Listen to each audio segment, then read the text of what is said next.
Hello everyone. तो आज हम जो अभी स्टैंडर्ड 8 का यूनिट टेस्ट 4 है मैथमेटिक्स, उसका हम अभी पेपर डिस्कशन देखेंगे जो अभी गवर्नमेंट की तरफ से दिया गया है। ठीक है, तो यूनिट टेस्ट 4 है और स्टैंडर्ड 8 मैथमेटिक्स। ठीक है, तो चलो स्टार्ट करते हैं। देखो, ये पीरियोडिक असेसमेंट करके दिया हुआ है टेस्ट, 1 आवर का है और अक्टूबर 2020। ठीक है, उसके मार्क्स कितने 25 है। तो चलो क्वेश्चन नंबर 1 देखते हैं। Answer the following questions. ये सारे के 1 मार्क्स के क्वेश्चन है, यानी कि आपको डायरेक्ट आंसर देना है। तो देखो, answer the following questions. Question number first, what type of quadrilateral is it whose diagonal does not intersect. इस क्वेश्चन को अच्छे से समझते हैं थोड़ा कि उसके डायगोनल इंटरसेक्ट नहीं होते, वैसा कौन सा क्वाड्रिलेटरल। अब बुक में जो इंफॉर्मेशन है, जो आपका थर्ड चैप्टर है जो 8 में कि क्वाड्रिलेटरल करके चैप्टर है, तो उसमें इंफॉर्मेशन क्वाड्रिलेटरल के बारे में ऐसे नहीं है। उसमें दिया हुआ है, दो तरह के दिए हुए, एक तो कॉन्वेक्स और कॉनकेव। ये जो डायगोनल होते हैं ये पॉलीगॉन के बारे में दिया हुआ है।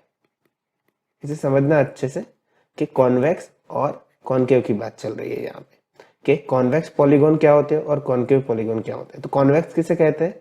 तो कॉन्वेक्स ऐसे पॉलीगॉन, पॉलीगॉन में क्वाड्रिलेटरल आ ही जाता है जिसमें अंदर डायगोनल इंटरसेक्ट होते हो। और कॉनकेव ऐसा पॉलीगॉन होता है जिसमें कोई भी फिगर हो, उसमें कुछ इस तरह, यहाँ पे हमें क्वाड्रिलेटरल के लिए पूछा है इसलिए मैं सिर्फ क्वाड्रिलेटरल के बता रहा हूँ, जिसमें डायगोनल बाहर इंटरसेक्ट होते हो। तो देखो, ये इस तरह का एक एग्जांपल है बुक में। ये जो फिगर है, तो इसके देखो, ये एक डायगोनल बना और ये एक डायगोनल बना। तो यहाँ पे आंसर हमारा क्या होगा कि डायगोनल इंटरसेक्ट कौन सी फिगर में नहीं हुए, तो बेटा इसके फिगर में, और पर्टिकुलरली क्वाड्रिलेटरल के लिए बोला था, इसलिए यहाँ पे आंसर क्या होगा, कॉनकेव क्वाड्रिलेटरल।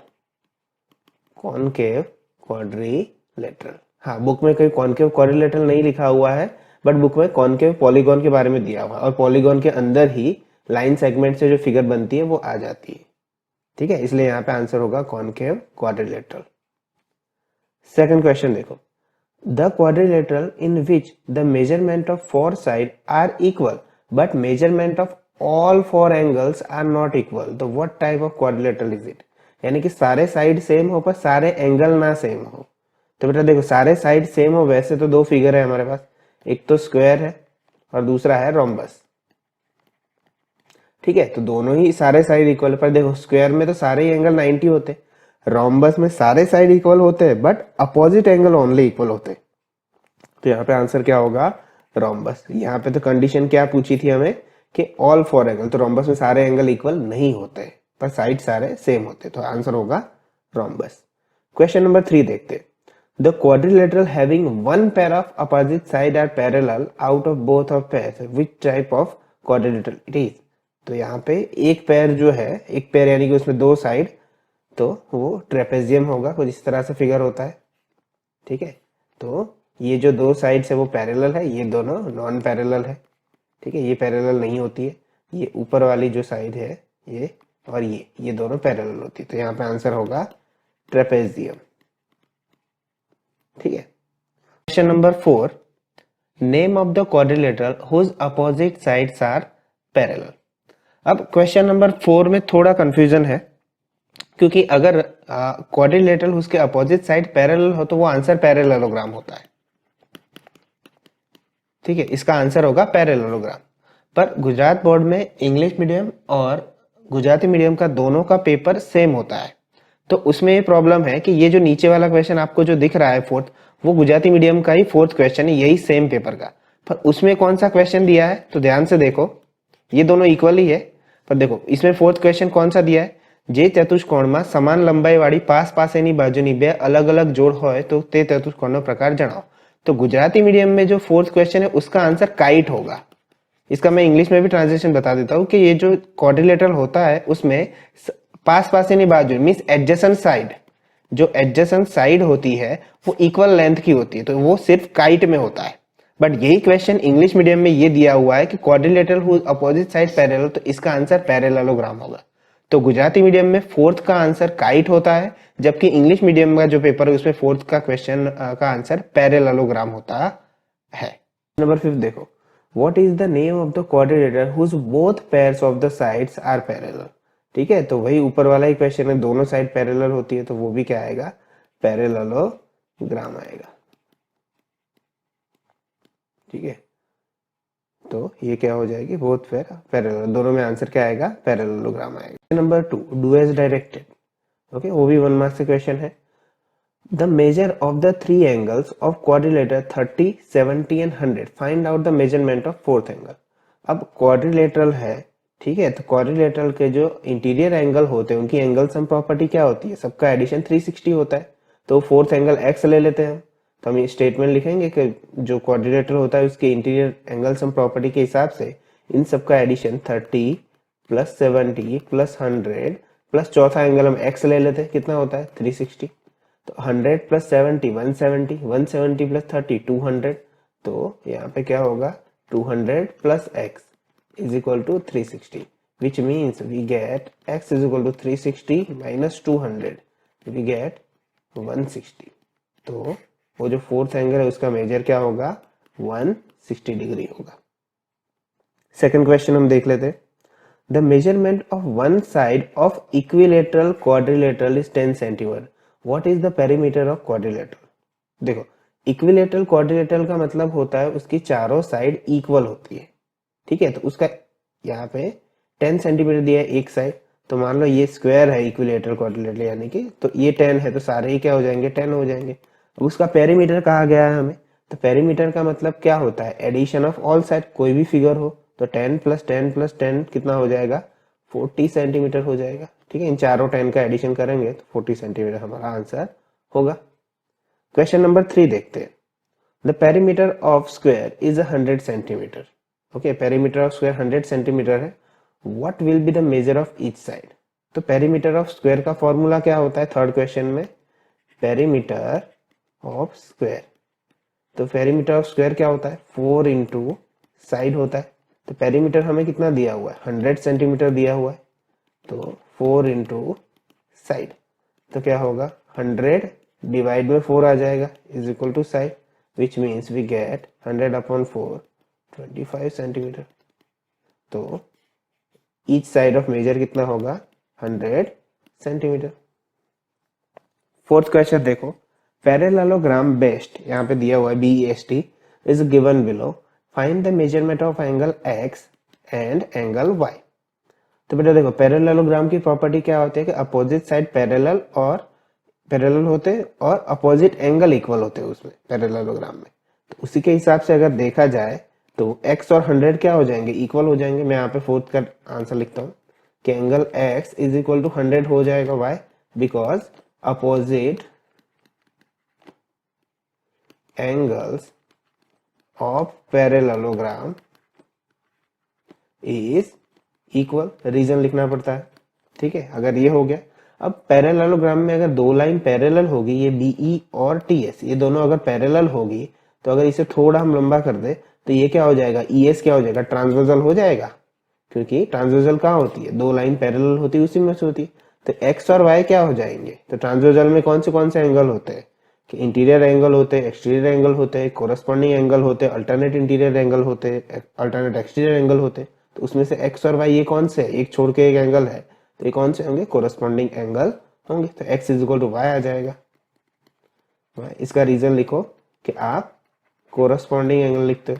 ठीक है, यहाँ पे पूरा फुल फॉर्म लिख देना अच्छे से। तो x is equal to y है, तो x अगर 100 हो गया तो y क्या हो जाएगा, 100 हो जाएगा। Angle y is equal to 100। ठीक है, ये हो गया फोर्थ क्वेश्चन। नेक्स्ट क्वेश्चन देखते हैं।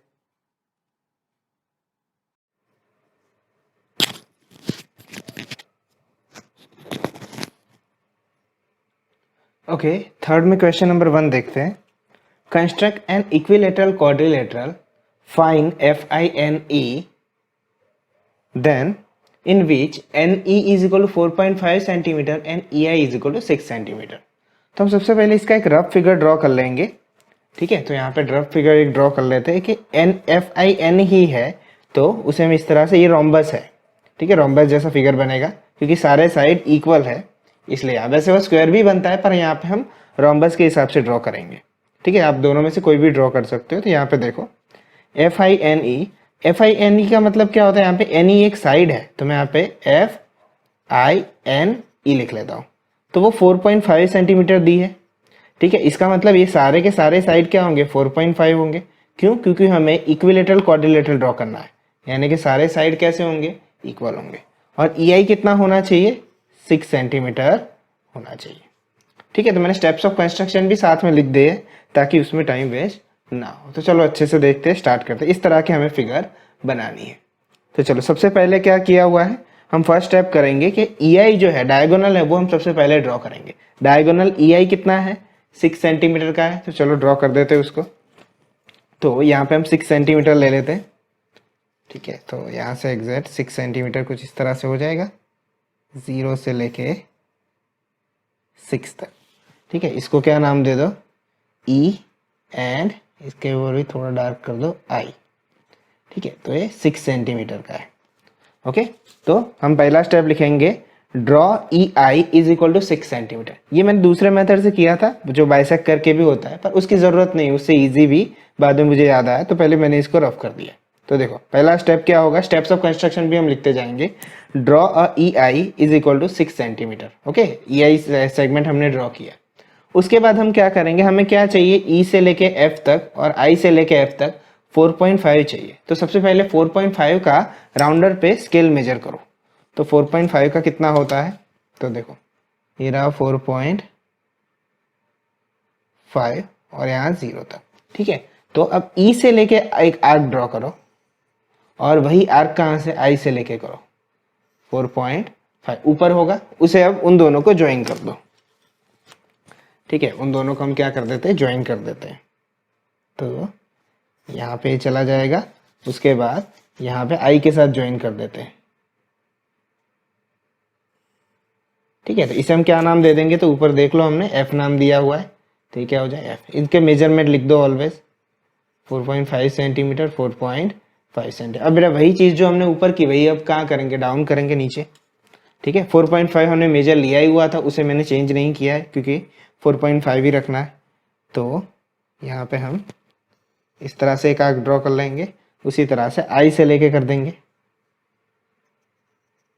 ओके, उन दोनों को हम ज्वाइन कर देते हैं। तो यहाँ से हम इसे आई से लेके एक बार ज्वाइन करेंगे और एक बार ई से लेके करेंगे। उसके बाद ओके, इसे हम क्या नाम दे देंगे, जो हमने डिसाइड किया था, जो हाँ एन नाम दे देंगे, ये वाला। ये हो गया आपका कंस्ट्रक्शन। अब इसके स्टेप्स देख लेते हैं। तो ये सेकंड स्टेप लिखना बेटा, यहाँ पे मैंने कट कर दिया है कि draw a 2 arcs of a 4.5 centimetre taking E and I as a centre and at which intersect at point F. यानी ई और आई को हमने सेंटर लेके उससे एक आर्क बनाए। ठीक है, इस तरह से हमने एक आर्क बनाए, तो वो स्टेप लिखा। अब वही स्टेप कॉपी पेस्ट करना है, पर नीचे के लिए किसके लिखना है, एन के लिए लिखना है कि again draw 2 arcs of 4.5 centimetre taking E and T as a centre. Again E और टी को सेंटर लेके, सॉरी ई एंड आई को सेंटर लेके, ओके टी नहीं, ई और आई को सेंटर लेके, तो उसे किससे साथ ज्वाइन करेंगे, हम एन के साथ ज्वाइन करेंगे। तो ये क्या हो, इंटरसेक्ट एट एन। तो अब हमें ज्वाइन कर देना है E F E N and I N, यानी ये सब हमने जो ज्वाइन किया वही हमने ज्वाइन कर दिया। तो it's a required equilateral quadrilateral F I N E. Fine, okay. तो ये है थर्ड का फर्स्ट क्वेश्चन। ठीक है, सेकंड क्वेश्चन देखते हैं। सेकंड क्वेश्चन में क्या दिया हुआ है, construct a rectangle whose length is 5 centimetre and breadth is 4 centimetre. अब यहाँ पे कुछ कहा नहीं है कि आपको एबीसीडी या पीक्यूआरएस ड्रॉ करना है एटसेट्रा, यहाँ पे कुछ भी नहीं कहा है। तो हम यहाँ पे क्या मान लेते हैं कि कंस्ट्रक्ट हम मान लेंगे अ रेक्टेंगल एबीसीडी। हम एबीसीडी बनाएंगे जिसकी लेंथ कितनी होगी 5 सेंटीमीटर एंड ब्रेथ कितनी होगी 4 सेंटीमीटर।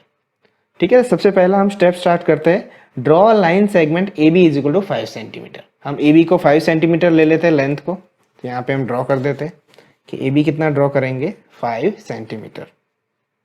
तो देखो यहाँ से लेके ये हो जाएगा 5 सेंटीमीटर। इसको ए नाम दे दो, इसको बी नाम दे दो।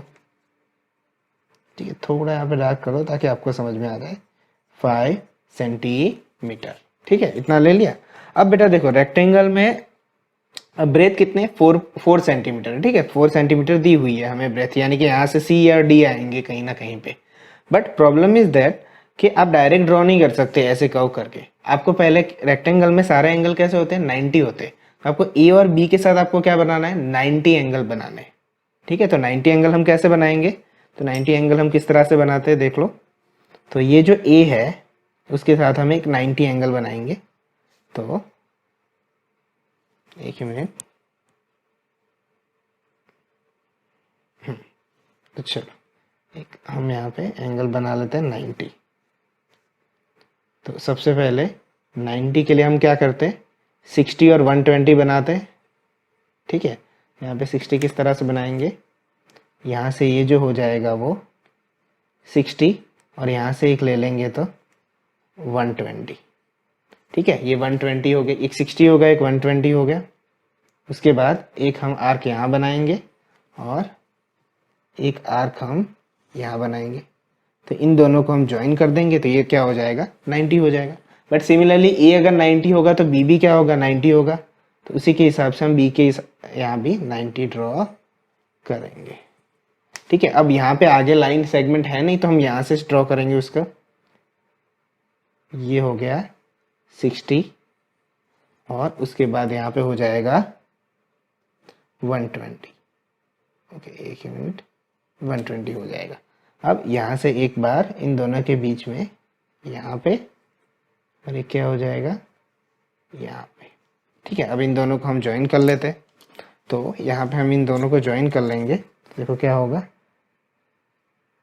इतना भी हो जाएगा यहाँ पे, ये जो है जाने दो आगे जितना जाता है उतना, और यहाँ से भी हम ज्वाइन करेंगे इसको, यहाँ से हो गया, ठीक है। अब ये यहाँ पे हो गया, ये जितनी लंबी जाती है इतनी यहाँ तक ड्रॉ कर दो। अब हमें कहाँ तक लेना है, तो बेटा हमें बताया गया है कि ब्रेथ कितनी है इसकी 4 सेंटीमीटर, तो स्केल मेजर लो 4 सेंटीमीटर। तो यहाँ से लेके ये इतना गया है 4 सेंटीमीटर, तो ये यहाँ से लेके इसके ऊपर एक आर्क कट करो।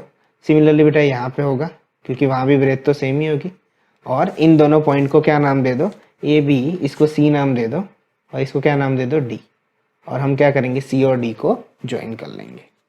तो यहाँ पे क्या हो जाएगा सी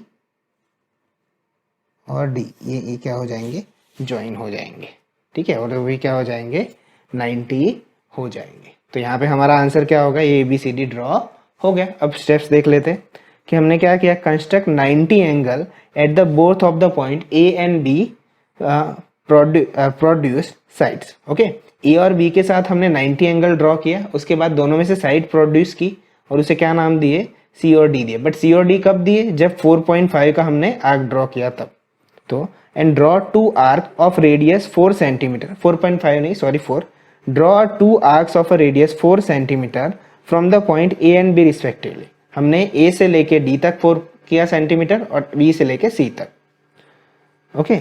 then this arc intersect at C and D, हमने उनको सी एंड डी नाम दे दिए, and join C D, C D को हमने ज्वाइन कर दिया, and it's a required rectangle A B C और डी हो जाएगा, ठीक है। तो ये हमारा कंस्ट्रक्शन का सेकंड क्वेश्चन था, okay. Fourth question, below the given frequency distribution table of student having interest in various subject answer the following question, ठीक है। तो यहाँ पे ये दिया हुआ है टेलीबार्स दिए हुए हैं।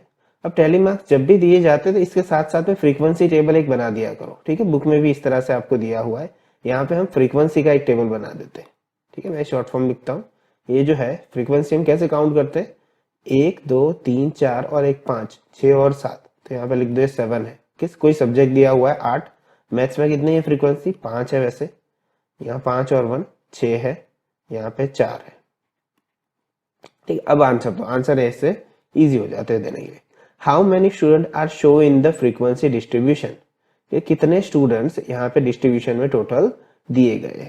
तो देखो कितने स्टूडेंट दिए गए, तो यहाँ पे तो ये सारे सब्जेक्ट है, उसमें इंटरेस्ट दिया गया है कि frequency distribution table of student having interest in various subject. तो कितने स्टूडेंट है सबका एडिशन कर दो, 7 + 5 12, 12 + 6 18, 18 और 4 22।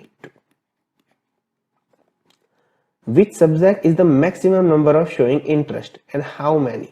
तो किस में सबसे ज्यादा है, तो 8 में सबसे ज्यादा है, ये पहला आंसर हुआ। और कितने हैं, तो 7 है, आप 7 लिख लो यहाँ पे। थर्ड देखो, which subject is the minimum number of the student showing interest, सबसे कम किस में इंटरेस्ट, यानी सबसे कम इंटरेस्ट वाले कौन सा सब्जेक्ट है यहाँ पे, इंग्लिश है, तो इंग्लिश लिख लो पहले इंग्लिश, फिर हाउ मैनी, तो 4 आंसर होगा उसका, 2 आंसर इंग्लिश और 4। फोर्थ में देखो, how many student having interest in art and mathematics, यानी इन दोनों को कंबाइन करके कितने, 7 + 5 करो तो कितने हो जाएंगे, 12 हो जाएंगे। How many more student have interested in science as compared as English, तो साइंस में बेटा कितने, 6 है, और यहाँ पे इंग्लिश में कितने, 4 है, कितने ज्यादा हुए, तो 6 - 4 कितने हो जाएंगे, 2 स्टूडेंट को इंटरेस्ट ज्यादा है। आगे देखते हैं, ये देखो क्वेश्चन नंबर 5, इसे हमें अच्छे से लिखना है, ठीक है, क्योंकि 3 मार्क्स का क्वेश्चन ही 2 मार्क्स का है, स्क्वायर एंड स्क्वायर रूट में से ही पूछे गए हैं। तो देखो, in a shop same number of biscuit are there in each packet as the number of biscuit of packets. Okay, statement थोड़ा कंफ्यूजिंग है, अच्छे से पढ़ना है इसको। There are total 2304 biscuit in a shop, then how many packet of biscuit are there in shop. Okay, तो चलो सबसे पहले देख लेते हैं कि फिर से हम एक बार रीड कर लेते हैं कि बिस्किट कितने हैं, तो जितने पैकेट है उतने ही एक पैकेट के अंदर बिस्किट है। तो चलो सबसे पहले तो हम बेसिक चीज है उसको सपोज कर लेते हैं। फर्स्ट क्वेश्चन है हमारे पास कि सपोज या अज्यूम, आपको जो लिखना है, suppose number of biscuit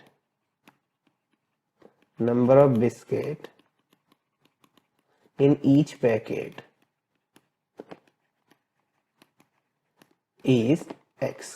okay, इतने बिस्किट है, अब जितने बिस्किट है ना उतने ही पैकेट है उस शॉप में, तो number of packets of biscuit is equal to x, also x है, दोनों का वैल्यू सेम दिया गया है और कुछ भी नहीं। अब टोटल बिस्किट कैसे, कितने हैं, 2304, टोटल बिस्किट कैसे मिलेंगे, तो टोटल बिस्किट इन दोनों को मल्टीप्लाई करके मिलेंगे, क्योंकि एक पैकेट के अंदर उतने बिस्किट है जितने पूरी शॉप में पैकेट है। तो हम क्या लिखेंगे, total biscuit, there are total biscuits is equal to क्या होगा, x इंटू एक्स होगा। तो टोटल बिस्किट कितने हैं हमारे पास, 2304 is equal to x into x. तो 2304 में यहाँ पे आगे लिख लेते हैं अच्छे से x²। अब हमें x निकालना है तो इसका क्या निकालना पड़ेगा, अंडर रूट निकालना पड़ेगा, ठीक है। तो ये अंडर रूट आप कैसे निकालते हैं, वैसे इसके 2 आंसर होते हैं पर अभी के लिए नहीं, सिर्फ x² का 2304 का स्क्वायर रूट हम निकालेंगे। तो आप कैसे निकाल सकते हो, तो हम प्राइम फैक्टराइजेशन से निकाल सकते हो, लॉन्ग डिवीजन से निकाल सकते हो, जैसे आपको निकालना चाहो वैसे, ठीक है। तो चलो हम प्राइम फैक्टराइजेशन से दिखा देते हैं आपको। तो यहाँ से ये हम 2 से स्टार्ट कर देते हैं, यहाँ पे 2, ये आई थिंक यहाँ से हम डिवाइड ही कर देते हैं।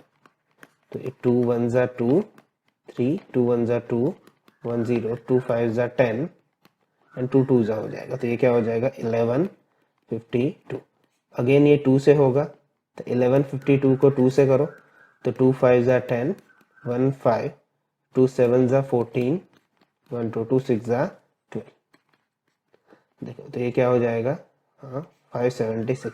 अब एक बात अच्छे से समझ लो, अगर आपको लॉन्ग डिवीजन से करना है तो भी आप कर सकते हो, इससे करना है तो भी कर सकते हो। अब आपको यहाँ पे जरूरी नहीं कि पूरा ही लेके जाओ। ये 576 किसका स्क्वायर है, अगर आपको 30 तक स्क्वायर आते हैं, क्योंकि एटलीस्ट हम वहां तक प्रिपेयर करते हैं कि 30 तक स्क्वायर होते हैं, वो हम प्रिपेयर कर ही लेते हैं।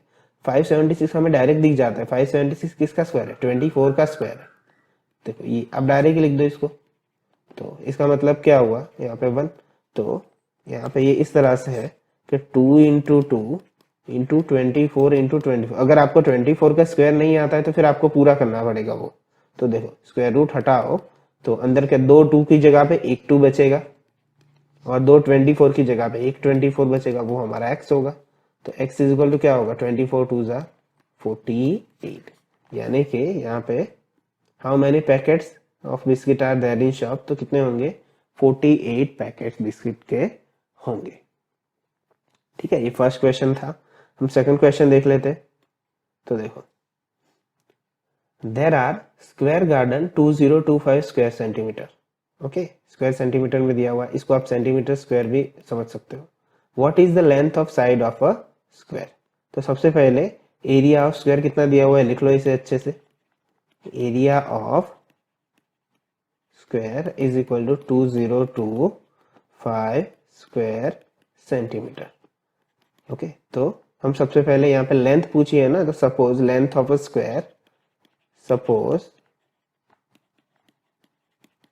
Length of a square is x centimetre.